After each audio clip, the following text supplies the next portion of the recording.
Boa tarde, pessoal.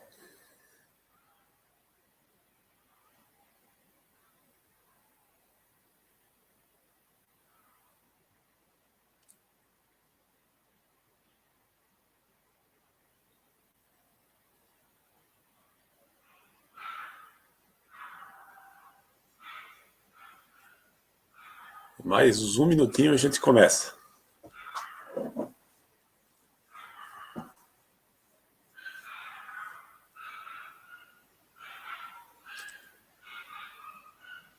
Estão me ouvindo bem? Só para a gente fazer um teste de som aqui preliminar.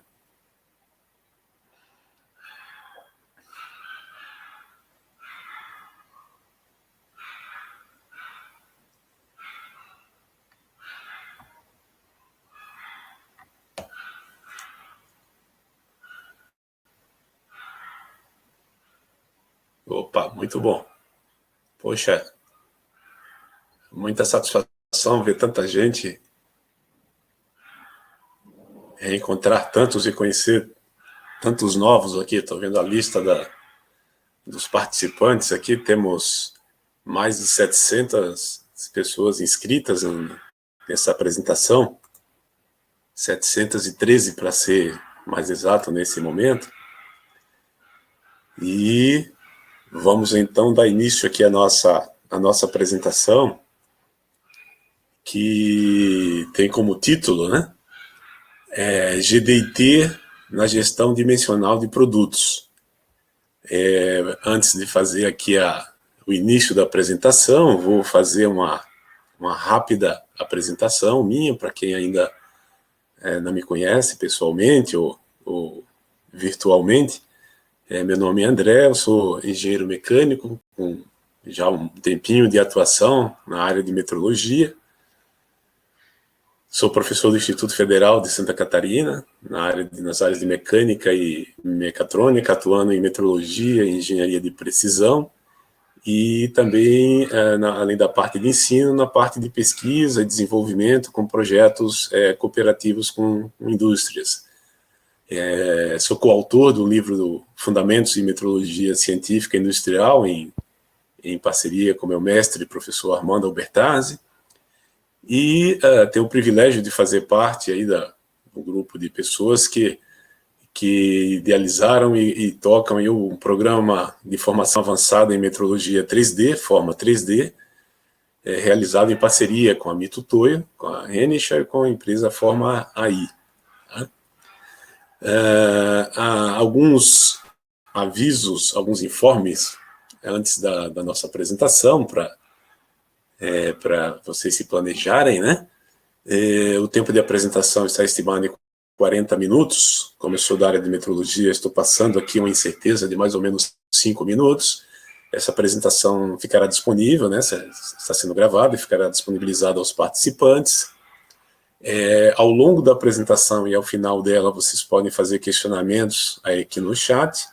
Em paralelo aqui a apresentação a especialistas da engenharia de aplicação da Mito Toyo, que estão disponíveis para tirar dúvidas e complementar informações que a gente vai passando aqui. Tá?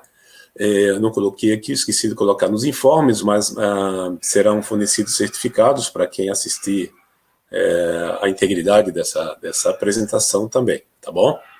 Eu, nesse momento, vou omitir aqui a minha câmera para maximizar aqui a minha transmissão, minha banda de transmissão da internet, e também para não ficar na frente aqui de parte das apresentações, tá bom?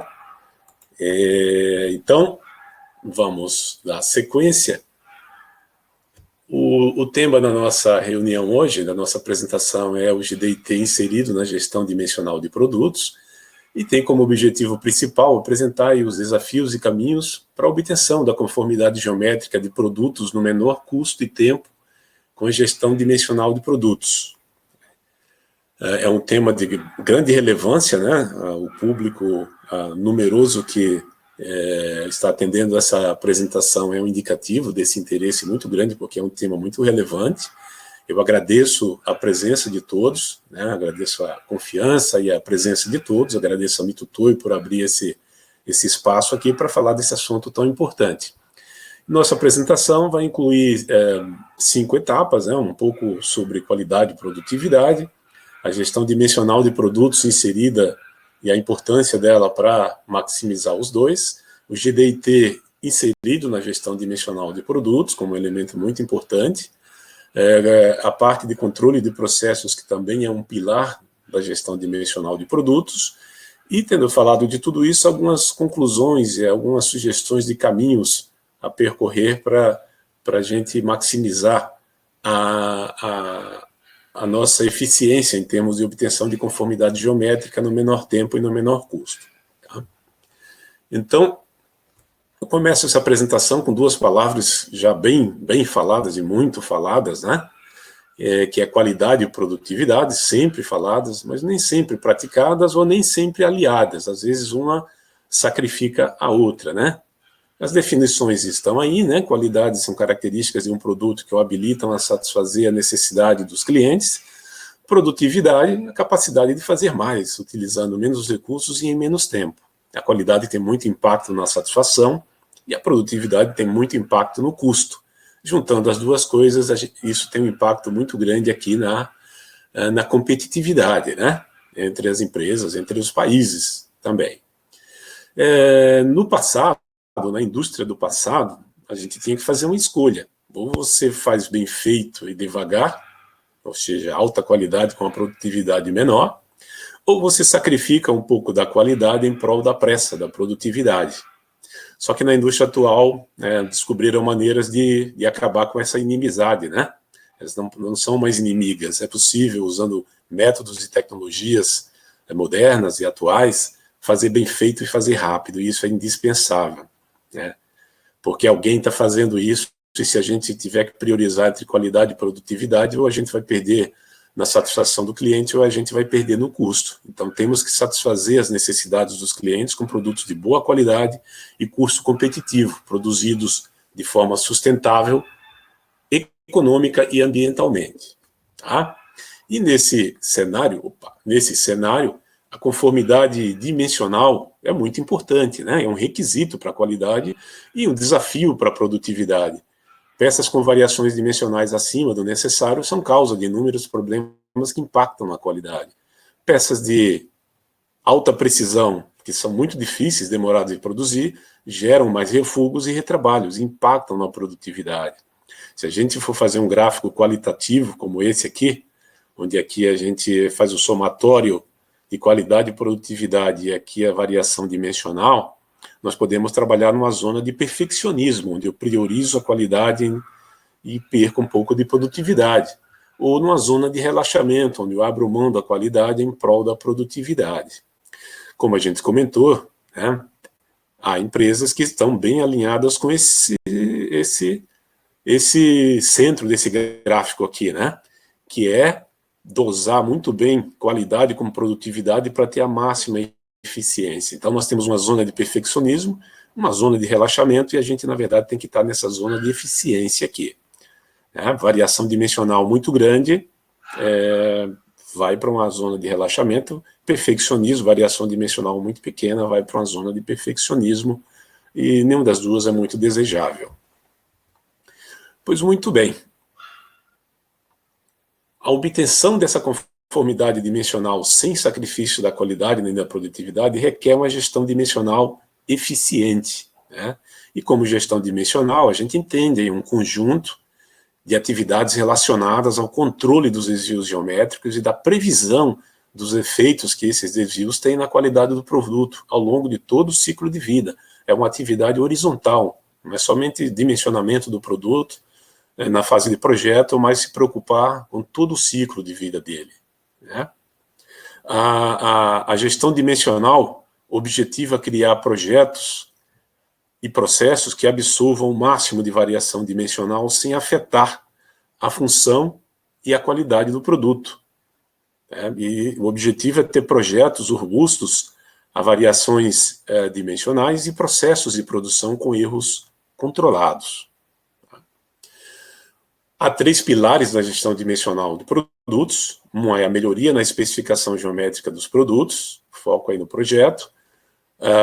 Os outros dois, três, o item 2, os pilares 2 e 3 focam na produção, no controle dos processos de manufatura e numa metrologia dimensional confiável. Tá? Então, o objetivo é ter uma especificação geométrica racional, que atenda de maneira bem balanceada a questão de qualidade, sem sacrificar a produtividade. Né? Então, os processos são trabalhados para terem boa capacidade, ou seja, a capacidade de atender as tolerâncias, e os processos de medição auxiliando aqui na construção geométrica capaz para o atendimento dessa especificação geométrica, né, de maneira lúdica, né? A especificação é o tamanho do alvo e a exatidão do arqueiro é a capacidade do processo de produção ajudado pelo processo de medição. Né? Então, tudo tem que estar coordenado. O GDIT entra na gestão dimensional como uma ferramenta indispensável, né? Ela é um método de dimensionamento da variação geométrica e ela é uma linguagem, um idioma para a expressão desta variação geométrica. Então, a partir da análise da função da peça, são identificadas cotas funcionais, feita uma especificação de tolerâncias e uma formalização dessas tolerâncias em desenho. Aqui um exemplo aí do desenvolvimento aí do meu amigo Maurício Van Deck, da empresa GDT, que é especializado nessa parte de GDT como método de dimensionamento e de formalização, isso em desenhos. Isso é uma codificação, então eu interpreto aqui necessidades e codifico isso aqui numa linguagem padronizada e, obviamente, isso em algum momento tem que ser decodificado para as aplicações de produção, né, que envolve fabricação, que envolve medição. Então, é um idioma, uma linguagem de comunicação que deve ser entendida ao longo de todo o processo de produção. Tá? Como toda linguagem, o GDT também tem suas regras gramaticais e suas simbologias normatizadas. Então, tem os seus símbolos, tem a sua gramática, tem o seu idioma, tem o seu sujeito, predicado, vocabulário e tudo mais. Há duas gramáticas, entre aspas, utilizadas de maneira mais universal nessa área de GDT, uma da ISO, uma internacional, e uma americana, também utilizada mundo afora, né? A série GPS, Geometric Product Specification, da ISO, e a norma, né, de GDT, Geometric Dimension and Tolerance, da ASME, o número Y14.5, ambas bastante atuais, assim, tá? É importante sempre ressaltar que são documentos normativos que falam do mesmo assunto, mas muitos aspectos são diferentes nesses dois idiomas aqui, tá? Nesse idioma. Então, é o mesmo idioma, digamos assim, com sotaques diferentes, né? Com regras gramaticais diferentes. Isso é sempre bom ressaltar, né? Aqui uma pesquisa, se você entrar nesse site, é uma pesquisa bem interessante, que um especialista americano, aí, o Alex Krulikovsky, fez aí sobre porcentagem de empresas que usam as normas de GDIT, né, digamos assim. Então, a pesquisa foi feita nos Estados Unidos, há uma predominância da norma ASME, mas há uma utilização muito grande na norma ISO. Se essa pesquisa for feita na Europa, isso se inverte, né? As empresas europeias quase totalmente usam a norma ISO. E nós aqui no Brasil recebemos os dois tipos de desenhos, as duas especificações, então é muito importante se atentar a essas diferenças. Tá? O GDIT, com o desenvolvimento das tecnologias digitais, ele também incorporou um auxílio computacional para ajudar os projetistas, né, no amadurecimento dimensional precoce do produto.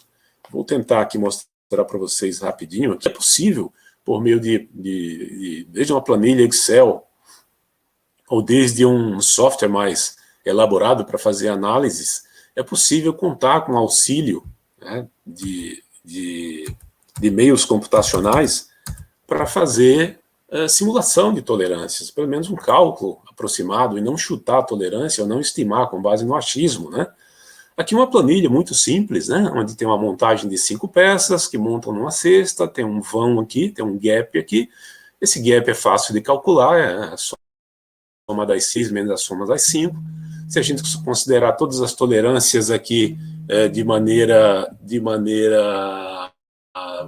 linear, a gente vai ter uma variação máxima possível, só que isso é muito improvável, você pegar 6 peças e todas elas estarem exatamente na dimensão máxima da dimensão mínima, né? Então, a gente pode incrementar um pouquinho, no mesmo Excel a gente partir para uma simulação, né? Chamada simulação de Monte Carlo, onde a gente atribui aqui uma certa variância para as peças, distribuição gaussiana, combina essas peças todas numa montagem e avalia aqui o efeito, a distribuição dessa montagem. Observem que é muito improvável que peças saiam nos limites mínimos ou máximos ao mesmo tempo, né? Tá? E aí a gente pode calcular uma variação que não é a variação possível, é uma variação provável, com uma certa probabilidade estatística. Esse gap não vai variar mais do que 1 milímetro, enquanto lá na variação máxima possível era 2,4 milímetros. Qual a vantagem disso? Eu posso dosar essas tolerâncias aqui, né? Eu posso aumentar essas tolerâncias para atender um mesmo requisito. Eu posso, por exemplo, variar, né? Poxa, a peça 1 é usinada em máquina CNC, que tem uma exatidão muito grande, eu vou apertar uma tolerância da peça 1 para poder dar um pouco mais de tolerância para a peça 3, que é uma peça plástica, por exemplo. Para a peça 5, que é uma peça estampada, que tem tolerâncias, que tem, os processos têm capacidade ou capabilidade, né? Não tão boa quanto a usinagem. Então, veja que o simples fato de você manipular computacionalmente tolerâncias te ajuda a chegar num valor ótimo, né?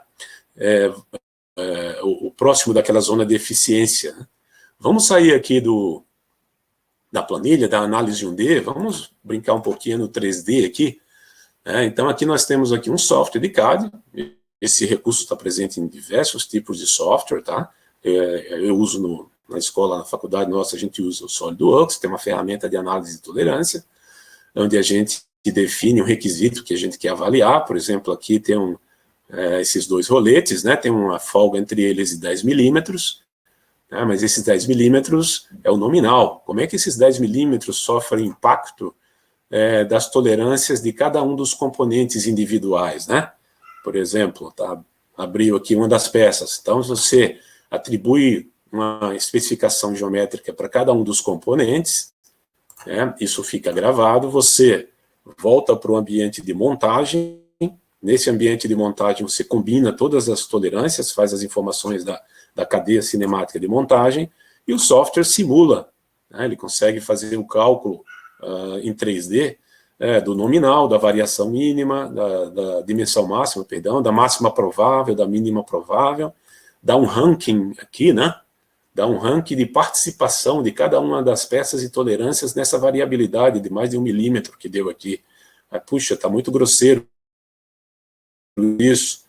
Quem que está mais para a tolerância de posição, que está em 0,2 de milímetro. Vou apertar um pouquinho para 1. Né? Tem um diâmetro ali que está com a tolerância de 25 centésimos. Vou deixar isso aqui em 5 centésimos. Isso aqui é torneado numa máquina CNC. Recalculo. Opa, já variou agora 0,3 de milímetro, né? Menos de 0,3. E a gente vai afinando o violino, como se diz, mexendo nessas tolerâncias, tá? Para atendimento no requisito, sem que penalize nenhum dos processos para máxima eficiência, digamos assim, né? Atingir a qualidade com produtividade, aquelas duas palavrinhas mágicas que a gente comentou ali no começo, né? Tá?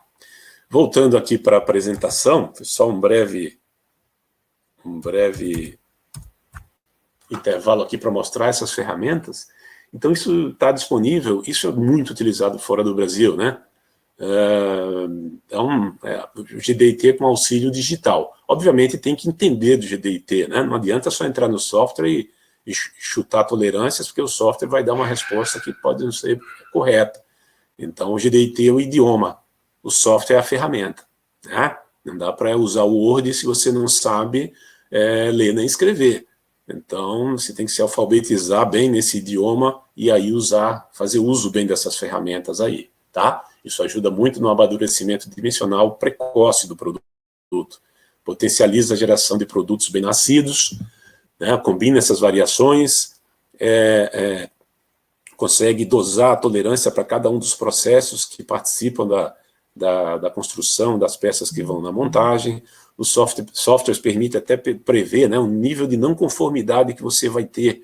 Diz, poxa, se eu apertar demais as tolerâncias, eu vou ter 100% de conformidade, mas vai ficar muito caro o meu produto. Então, eu vou relaxar um pouco a tolerância, vou trabalhar com um certo nível, um certo risco de não conformidade para ganhar produtividade, reduzir custo. Tudo isso hoje, né, faz parte da indústria 4.0, indústria digital. Tá bom? Então, tudo isso aqui trabalha a favor da tal da codificação. A codificação é muito importante porque orienta tudo que vai ser feito depois, né? A fabricação, projeto de ferramentais, dispositivos, setups e processos, e a medição nem se fala, né? Toda a medição parte da interpretação que eu tenho do GDIT nesse desenho aqui para estabelecer as minhas estratégias de medição. Então, a mensagem contida nessa documentação tem que ser muito bem entendida. Tá? Isso é tão importante, né? Então, que orienta todos os processos aí de construção e de controle geométrico, né? E aí, mesmo, poxa, eu não faço projeto de produto, a minha empresa executa projetos prontos, e aí eu não preciso saber GDIT, tem que saber muito, porque você precisa ler os desenhos, interpretar, fazer uma análise crítica desses desenhos, é muito comum erros de desenhos, quem fazem os desenhos são seres humanos que erram, né? E utilizar esses desenhos em medição e construção, tá? Isso é tão importante que essa aqui é uma fotografia que eu tirei com meu celular, numa palestra que eu assisti no encontro de indústria de ferramental. É um gerente, um diretor, na verdade, de engenharia de ferramental de uma montadora no Brasil. Ele está listando ali os desafios de gestão e tecnologia para as ferramentarias no Brasil. E uma das dificuldades que ele pontuou nas ferramentarias no Brasil é a dificuldade de interpretação de tolerâncias de produto para a construção de ferramental. Tá? Então, veio de alguém que lida com isso no dia a dia, né? Digamos assim. Tá? Então, é importante o entendimento da especificação para quem vai construir, ele vai projetar dispositivos que vão sujeitar essa peça na usinagem ou na medição, né? O setup do processo deve ser feito conhecendo aqui as referências, os dados, né? Porque se eu preciso garantir a posição desses furos em relação a essas referências, obviamente que o meu zero peça de usinagem não vai ser lá em cima ou aqui, vai ser, né, em relação a quem é importante garantir a precisão desses furos aqui. Quando eu vou medir, eu tenho que manter essa mesma referência para que a medição converse com a usinagem, né? Senão vira uma dificuldade muito grande entre fabricar, medir e corrigir, né? Fica bastante difícil. Tá? Então, em todo o processo, desde a análise que o projetista faz da função da peça até o momento em que a peça é aprovada numa tridimensional, há muitas incertezas, né? A norma ISO 17450-2, que traz lá o princípio da dualidade, lista várias incertezas. Existe uma incerteza, que é a incerteza de correlação, que é o erro que o projetista causa quando ele identifica o requisito que não é o requisito que mais importa para a função do produto. Isso é possível, né? Depois existe uma incerteza de especificação, que é no momento que ele traduz esse requisito no desenho, comete alguma não idealidade aqui, né? Depois esse desenho vem para a construção e vem para a medição. Aí na medição há duas incertezas. A incerteza do método, né, que você utilizar um método incorreto para tentar chegar numa determinada informação geométrica, e o outro é a incerteza da implementação desse método, né? Quando você vai medir, você erra no momento da implementação do método. A junção da incerteza do método com a incerteza de implementação é o que a gente conhece como incerteza de medição. A junção da incerteza de medição com a de especificação é a incerteza na análise de conformidade do produto. E a junção de tudo é a incerteza total. Veja que é um bocado de incerteza, né? Tá? A incerteza de especificação gera desenhos, entre aspas, fora da lei, digamos assim, né? Desenhos com especificações que não refletem requisitos de montagem em função da peça. Aqui temos alguns exemplos que eu peguei da vida real, dei uma maquiada para não obviamente, não identificar, né? Tolerância de posição em relação a ela mesma, né? A referência o datum é a própria referência, né, contra a qual se tolera. Aqui uma prática em desuso, né? Colocar o datum na linha de centro de uma peça, você não sabe se o eixo é esse, o eixo é aquele. Aqui a referência primária está colocada num furo de 15 milímetros, numa chapa de 1 milímetro de espessura, como se esse cilindrinho de 1 milímetro estabilizasse a peça, né? Não estabiliza. Aqui nós temos um caso clássico de chute de tolerância, né? Uma montagem muito fina, um furo H7 num pino G6, que dá uma folga de poucos micrômetros em 18 milímetros, alguém deixou errar esse furo em 2/10, isso aqui não vai montar nunca, né? Então, são erros, às vezes, grosseiros, às vezes o erro grosseiro não faz mal para ninguém, mas às vezes tem erros bem importantes que podem causar problemas bem sérios, né? Assim como existem desenhos fora da lei, tem medições fora da lei também, né? Então, métodos de medição em desacordo com os requisitos especificados e processos de medição com erros muito altos, né? Situações frequentes, entendimento errado, incompleto do desenho, eu não entendi totalmente a simbologia, tanto é que tem tanta simbologia nova, né? Local point, medição local, mínimos quadrados, ajuste gaussiano, normas mais recentes. É muito comum também peça que está com o desenho especificado de acordo com a ASME, alguém está medindo como se fosse ISO e vice-versa, né? Estratégias de medição incorreta e medições com exatidão incompatível, né? Muito importante que há diferenças na interpretação e na medição, olha só aqui, né? Vamos pegar só um exemplo bem simples, o diâmetro de um pino, que é a coisa mais simples que medir o diâmetro de um pino. Pois se o desenho for ASME, por exemplo, da Embraer, da Ford, da GM, a interpretação é uma. A ASME tem por default o requisito de envelope, né? Tá? Se o desenho é ISO, de algumas dessas empresas aqui, a interpretação é outra. Todas as dimensões verificadas são locais. Veja, só no diâmetro de um pino a gente já tem incoerências, digamos assim, tá? E tem mais, né? Às vezes a gente vai alinhar a peça e o que acontece é tocar poucos pontos, fazer um ajuste médio por milímetros quadrados e acreditar que isso representa bem os dados de desenho. São só alguns exemplos aí, né? Então, na medição é importante que a gente tenha atenção a todas as etapas, desde a interpretação, cuidados com o ambiente, a máquina, a peça, escolha de pontas, né? Seja a palpação mecânica, no caso da palpação óptica não tem ponta, alinhamentos matemáticos, estratégias, processamentos, relatórios, é muito importante para a gente poder confiar no resultado da medição. Tá? Muito cuidado com o desperdício, aqui um rápido momento de descontração, né? Olha só que bacana aquele micrômetro ali servindo de grampo de soldagem, né? Muito cuidado com o desperdício, pessoal. O desperdício tem um poder mágico de se incorporar na paisagem, se camuflar e ninguém mais perceber, né? Então eles se incorporam no cenário com grande facilidade, se camuflam, ganham naturalidade e conquistam até defensores, né? Então, muito cuidado com os desperdícios, eles vão minando a produtividade e sendo naturalmente incorporados ao cenário. Tá bom? A gestão dimensional, né, não se resume à especificação geométrica, ao projeto, como a gente comentou no slide inicial lá, né? É um conjunto relacionado ao controle dos desvios ao longo de todo o ciclo de vida. Né? Então, também o controle de processos é importante e necessário que faça parte da gestão dimensional. Né? Se o alvo está bem definido, agora é o momento de aprimorar e assegurar, digamos, entre aspas, a mira do arqueiro, né? Assumindo que a especificação geométrica que eu recebo está coerente, eu tenho que caprichar na mira do arqueiro aqui. E aí, né, tal qual um prédio que a gente vai construindo de baixo para cima, com um alicerce muito firme para que o prédio chegue lá em cima de maneira com a geometria correta, sem rachadura, etc, etc. Um processo produtivo, no alicerce dele, numa base muito forte, estão os 6 M's, né? Os profissionais, as máquinas, matéria-primas, as medições, o ambiente e os métodos produtivos.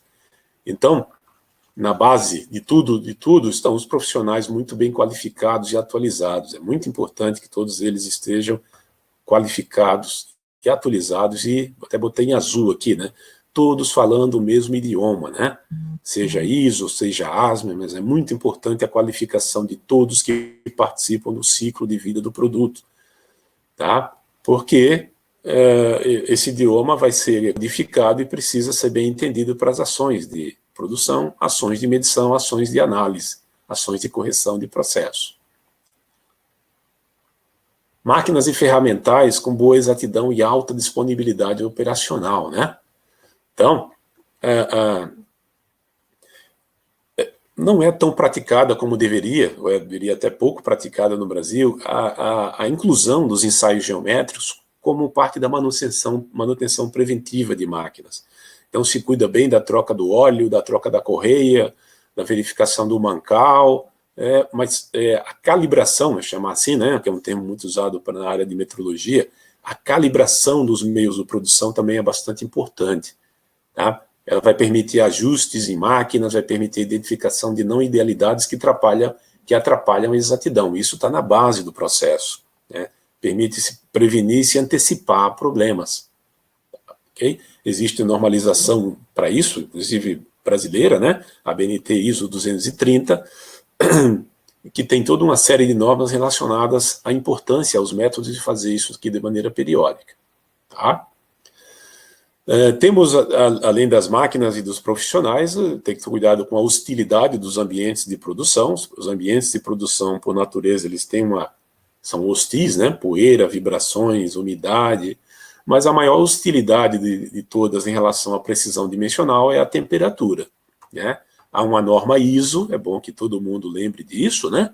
Que não pense que o 20 graus é uma regra que alguém inventou, isso não está em nenhum lugar. Não, isso tem uma norma internacional, ISO, que é o princípio da temperatura de referência. Todas as medidas de desenho que a gente viu aqui nessa apresentação são válidas a 20 graus. Tá? E aí, o ambiente altera essas dimensões. Aqui tem um gráfico de dilatação de uma peça de 1 metro, quando ela se afasta 20 graus. Então, se a peça for medida, se a peça for de aço for medida a 25 graus, eu tenho um erro de 5 centésimos de milímetro. Se essa peça é de alumínio, eu estou medindo a 25 graus, eu já tenho um erro de mais de 1/10 de milímetro. Né?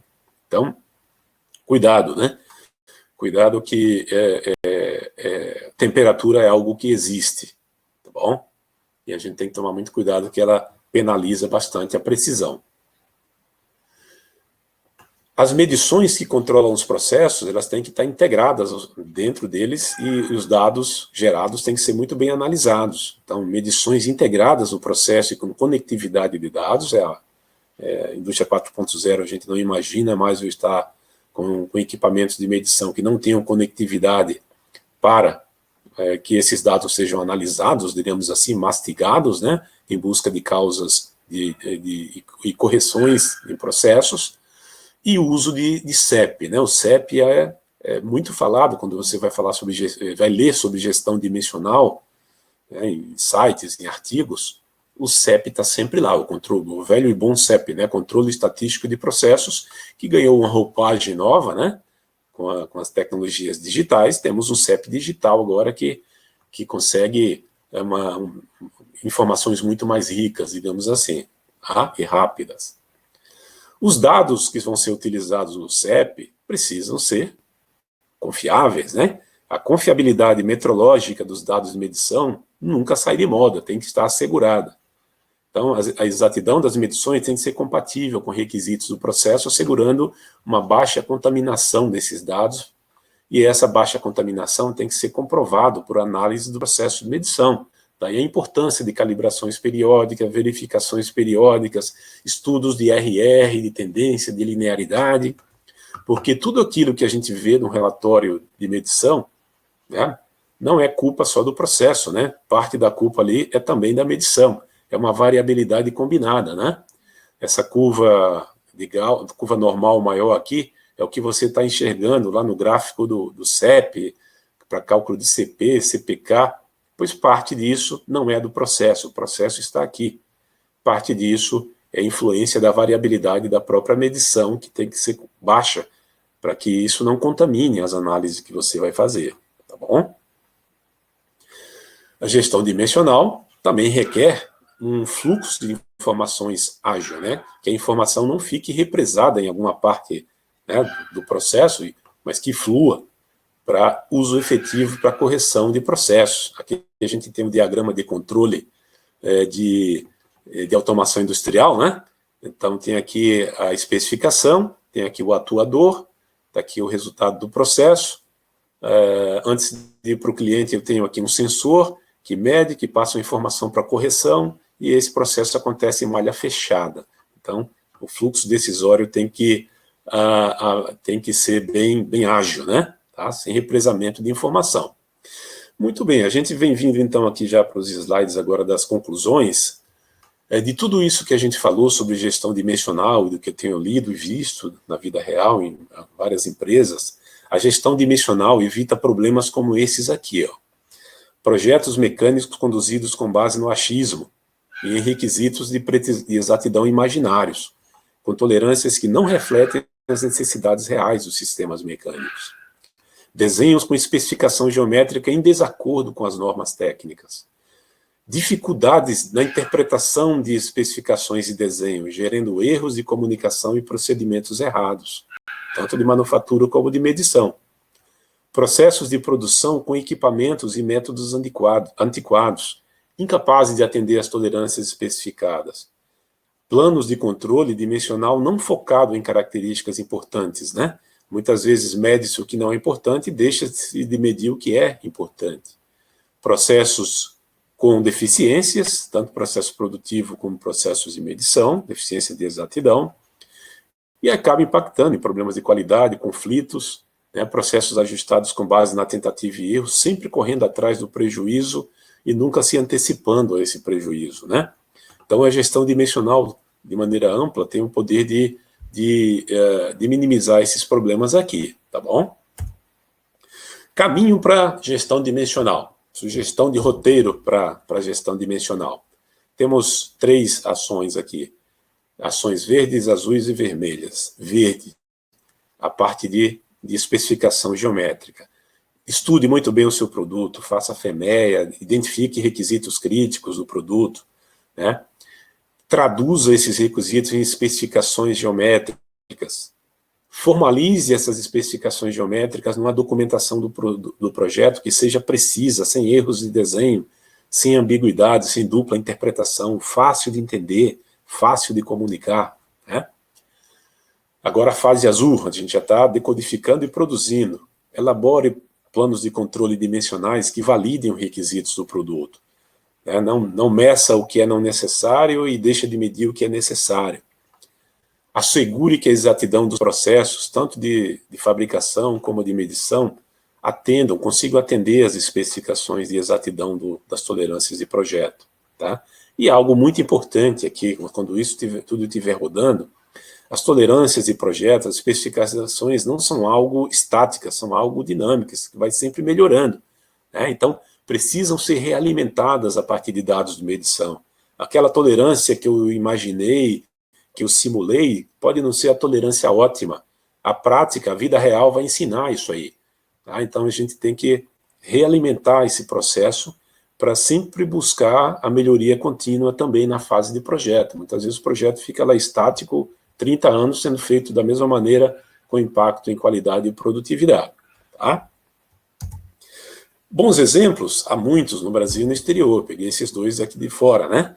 Boeing no desenvolvimento do Dreamliner 787. Isso aqui você encontra na internet, baixa esses materiais, é bem interessante, uma leitura. Aqui na área automotiva, né? Um exemplo da Porsche, né? Como a gestão dimensional encarada como um método de garantia da qualidade preventivo, tá? Como sugestões aí de leitura. Eu vou para a parte final dessa apresentação, saindo um pouquinho, entrando um pouco de novo naquela questão da qualidade, da produtividade e competitividade, dizendo isso aqui, essa figura eu tenho mostrado nas minhas últimas apresentações, né? Houve um tempo em que o moderno e o defasado conseguiam até competir, né? Você tinha meios defasados, mas você pagava salários mais baixos, atendia um mercado, digamos assim, então não tão sofisticado, cobrava mais barato pelo seu produto, e ia competindo. pois com o desenvolvimento tecnológico, o defasado vai ficando com cada vez menos chance de competir, não vai tendo nem margem para competir. Daqui a 10 anos, talvez a diferença do moderno e do defasado seja tão alto que o defasado já vai perder para o WO, né? E a gente tem que ter muita atenção nisso aí, né? Então, antes o lema era modernizar para crescer, agora é modernizar ou desaparecer, cada vez mais. Então, temos um cenário cada vez mais polarizado e temos que ser mais produtivos, sem perda de qualidade. Tá? Esse gráfico aqui, também tenho mostrado nas minhas últimas apresentações, tem a fonte ali, né? É de um estudo de produtividade em valor agregado, em milhares de dólares, comparando os países. Temos ali Estados Unidos, Coreia do Sul e Chile, de 1950 até 2005, não são dados tão atuais. Comparando esses 3 países, o Brasil, a curva do Brasil é essa aqui, ou seja, não houve uma evolução na mesma velocidade dos outros países, e algo que eu observo nesse gráfico aqui, é que aqui aconteceu a, entre aspas, indústria 3.0, né? Se a gente está falando de indústria 4.0, aqui foi a indústria 3.0, a explosão da automação industrial. Observe a curva de avanço de produtividade dos outros países, e parece que nós perdemos essa onda, né? Ela passou por nós, e a gente não aproveitou como deveria. E agora a gente está na indústria 4.0. Né? Então, que esse cavalo selado, digamos assim, não passe na nossa frente novamente e a gente perca isso, porque o risco para a nossa indústria é muito grande, muito alto. Então, temos que aproveitar, né, as tecnologias digitais, isso tem um poder de igualar competidores de maneira muito eficiente, mas essa melhoria tem que ser feita com base na eficiência. Se você simplesmente automatiza algo que não é eficiente, você só vai aumentar a velocidade do teu refúgio. Tá? Então, tudo isso a gente tem que tomar muita atenção. E a gente não tem lá muito tempo para fazer essas mudanças não, porque elas estão acontecendo agora, em tempo real. Então, a indústria do futuro, a indústria não terá futuro, né, se seguir usando métodos do passado. Temos que ser mais produtivos e essa melhoria tem que ser feita aí com o carro andando, digamos assim, né? Ilustradamente nessa figura aí, quando o pessoal trocando o pneu com o carro andando, né? Vamos melhorar o GDT, vamos capacitar as pessoas, vamos automatizar processos, vamos racionalizar, mas isso tem que acontecer de maneira muito dinâmica. Tá? E a gestão dimensional é uma grande ferramenta para ajudar todo esse processo aí, ao longo de todo o ciclo de vida, como a gente comentou aqui. Tá? Então, eu chego ao final dessa apresentação, pessoal. Eu deixo o meu e-mail aí, se vocês quiserem anotar. Quem quiser ter acesso a essa apresentação, ela vai ficar gravada. Quem quiser aquela planilha que eu mostrei de simulação, quem tiver interesse, eu mando para vocês. Me manda aí um e-mail. Eu vou agradecer aqui a Mitutoyo pelo espaço, né, aberto aqui para que a gente converse um pouco aqui.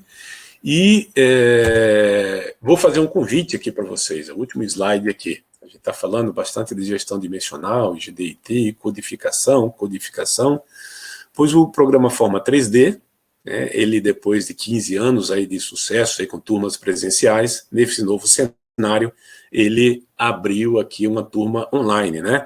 Então, nós vamos ter um curso exatamente nesse tema dessa palestra, na parte de decodificação, né? Um curso para projeto de produto.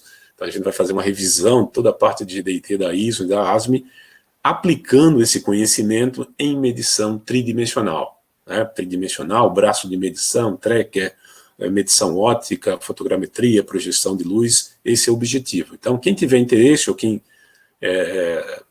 quiser se informar mais, entra lá no site, tá?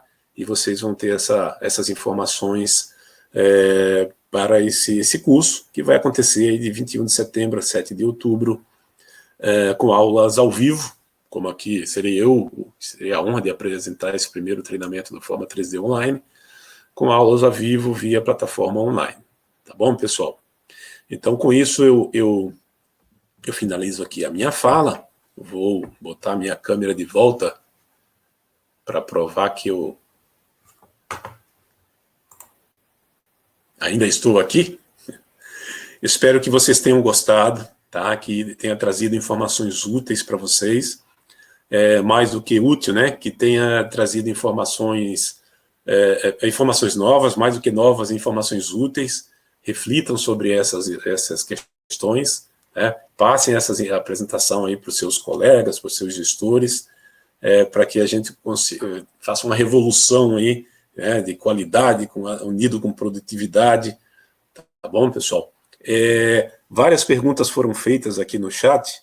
Eu vou pedir para o pessoal da Mitutoyo um auxílio no sentido de registrar essas perguntas, tá? E tem o nome de vocês, tem um e-mail de vocês, e aí eu me comprometo de responder essas perguntas de maneira assíncrona, né? Offline, ao longo do tempo eu vou fazendo essas respostas, tá bom? Muito obrigado aí pela atenção e creio que, deixa eu ver aqui se há alguma, poxa, eu estou com duas telas aqui, não sei usar duas telas. Deixa eu final do chat aqui. Opa, tem uma pergunta, vou pegar uma pergunta aqui. Essa apresentação será enviada por e-mail, essa apresentação ficará gravada, vocês podem baixar, tá? E gravar. Manda um e-mail para mim que aí a gente troca uma ideia. Obrigado pela excelente avaliação que vocês estão fazendo, pelas palavras muito generosas de vocês aqui, tá? Quem tiver interesse na planilha, estou vendo aqui que sem interesse, eu pediria que vocês mandassem uma mensagem para o meu e-mail. Deixa eu voltar aqui, ó. Manda uma mensagem para esse e-mail que está aqui na tela, porque fica mais fácil de eu recebendo, eu já respondo por ali, tá? Vai facilitar um pouco. Se vocês puderem fazer isso aí, eu agradeço, tá? Se não, quem já saiu da apresentação, eu tento, a partir das mensagens do chat aqui, mandar para vocês, tá? Então, manda mensagem para mim que a gente troca ideias aí. Muito bom encontrar vários de vocês aqui, vários amigos, professor Noronha, da IFEI, Anésio, grande amigo Anésio, muito tempo de estudo de metrologia da Mercedes-Benz, alunos, Dorival Domingues, aqui, meu amigo.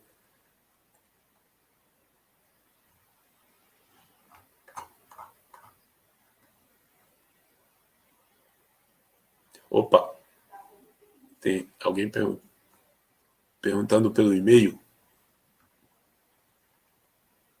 Vai, tá aí na tela meu e-mail. Obrigado, Marcos Lichbaum. Obrigado, Rafael, Mauro, Gabriel.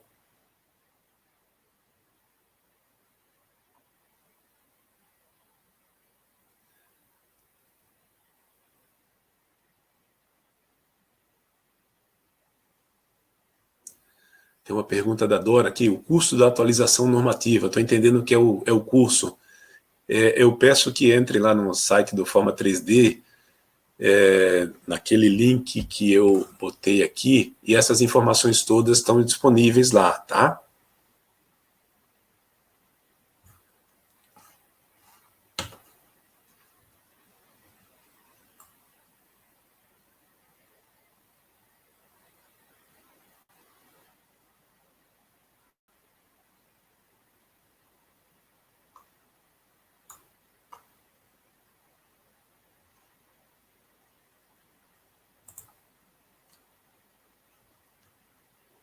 Vão postando aí, pessoal. Minha câmera caiu, mas estou aqui, tá?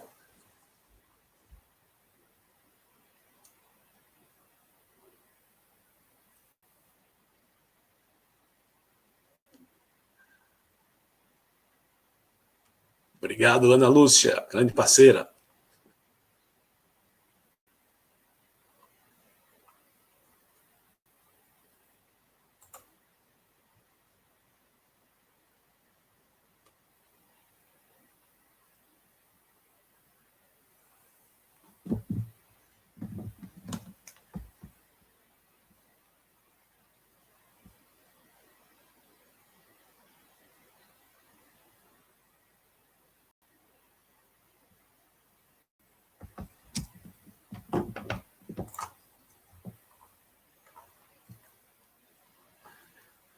esse vídeo não vai para o YouTube, vai para essa plataforma que vocês assistiram aqui, tá? Alguém perguntou aqui. Então, a qualquer momento, vocês podem acessar. Professor João Bosco.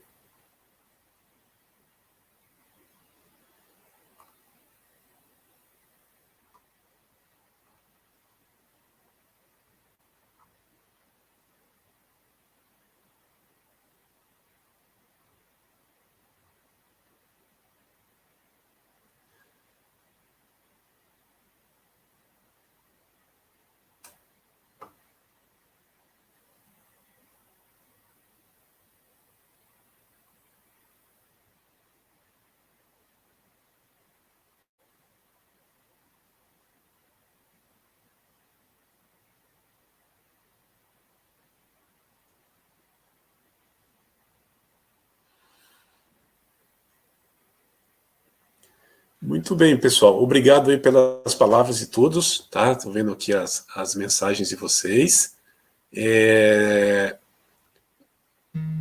Fica ali vou colocar só mais um pouco aqui, caso alguém não tenha anotado aqui esse e-mail, um dos meus e-mails. Entre em contato e eu teria a maior satisfação em respondê-los, tá? Obrigado. E com isso, então, eu vou encerrar aqui essa transmissão, tá? Muito agradecido aí pela presença, pela paciência de todos vocês. Desculpa alguma coisa e até breve. Mantemos contato aí, tá? Por e-mail, por outras ferramentas também. Tchau, tudo de bom aí para todos. Cuidem-se bem, saúde.